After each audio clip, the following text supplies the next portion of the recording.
Hello, friends. Welcome back to Spooktober.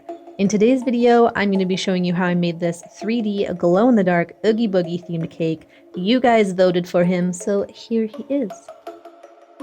Today's video is also a collab with the lovely Mark over at Epic Confections. He's made this super scary Jason cake. I'll have it linked down below. Please go and check out his channel. Please subscribe. He is hilarious and wonderful and talented and all around a fantastic guy.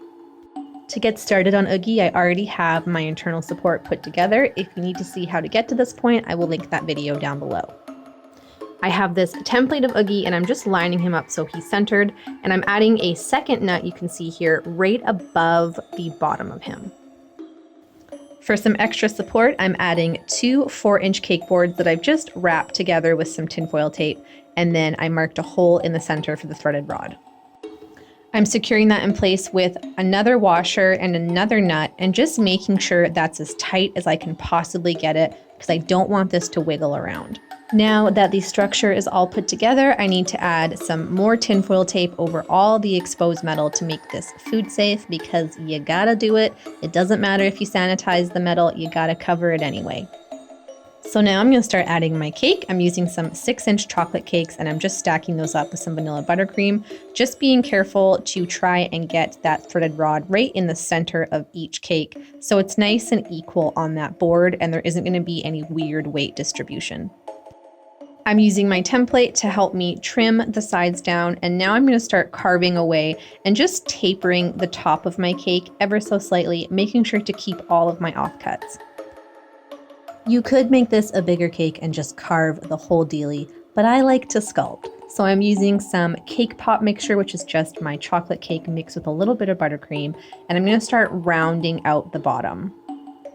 He has a very pear-shaped figure, which is what I was going for, so I used more of that mixture just to bulk out the sides and taper the top up a bit.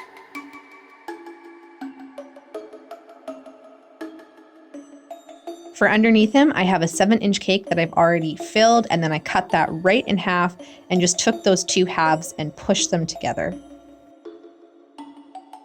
I carved away at the top of this and then added more of my cake pop dough around the bottom. This is just the rock he's sitting on, so just like his body, this shape can really be whatever you want it to be. So now I'm going to add a thin layer of my buttercream all over his body and the base as well, and then just pop this in the fridge for about 25 minutes to chill. I covered my board with some white fondant before I went any further and just embossed it with my stone texture mat, but you could just do this by hand. You don't have to use a mat if you don't have one. And then for the rock he's sitting on, I'm using this dark grayish black fondant and just wrapping that around and adding some texture with my fondant tool.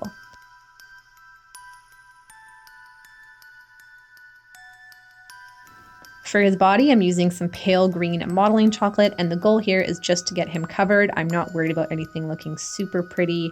I just tried to trim away the excess and blend the seams with my fondant tool as much as I could. For the face and the arms, I'm going to be sculpting those out of modeling chocolate versus cake, just because it's a little bit easier. And I'm just using my reference photo and my fondant tools. Try and get it as close as I can.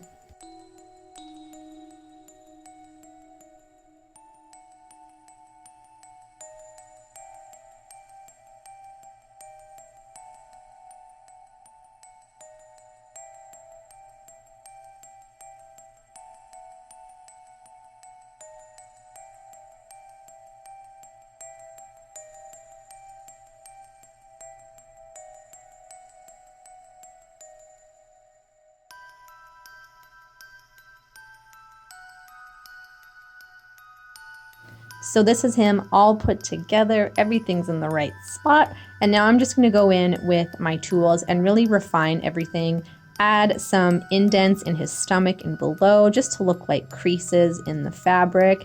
You know, he's got some stuff going on underneath his mouth, he's got some weird jowls, just smoothing everything out and adding the final details.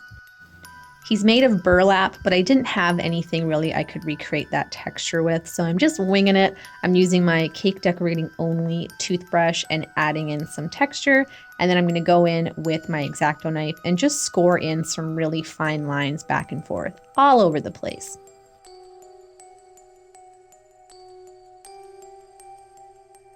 On to painting, I'm giving him a wash of this dark mossy green color over his whole body, just trying to get it into all those nooks and crannies, and then I'm wiping that away with a damp piece of paper towel. I'm using my pointed fondant tool to mark in the seam that basically runs over his whole body, on the sides, down his little arms, up his head, right into the point.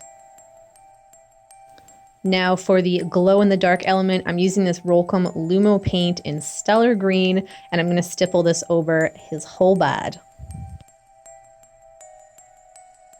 For the eyes and the mouth, I just mixed together a little bit of black food coloring gel with some food-grade alcohol and painted that on the inside, just being careful not to get any of that green.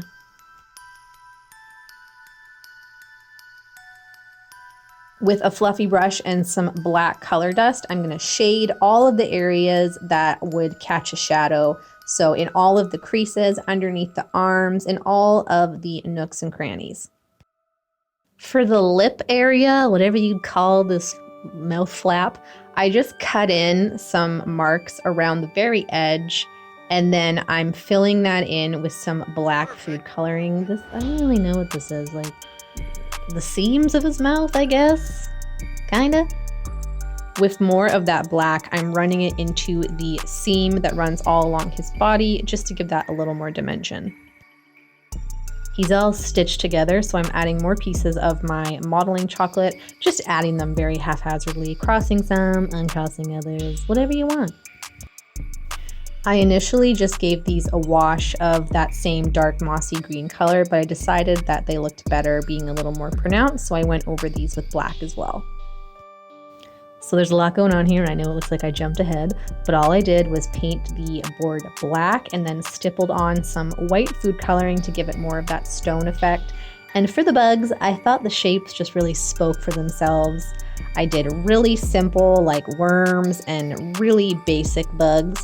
And then I used the different colors because I wanted them to look slightly different underneath the glow-in-the-dark paint, because I only had 3 shades, so I wanted to mix it up a little bit. I painted them with just fine tip paint brushes, and you do have to do a couple layers, otherwise, like I said, it can look a little bit streaky. So once I was finished, it looked like this. And I tried to make it so if he wasn't under a black light, he'd still look pretty cool. The bugs definitely don't jump out as much if you're just using the paint, but once you do turn on that black light, chef's kiss. I love this cake. I love Oogie Boogie. Thank you guys so much for voting in my poll because he was the winner. Thank you so much for watching, and I will see you in the next one.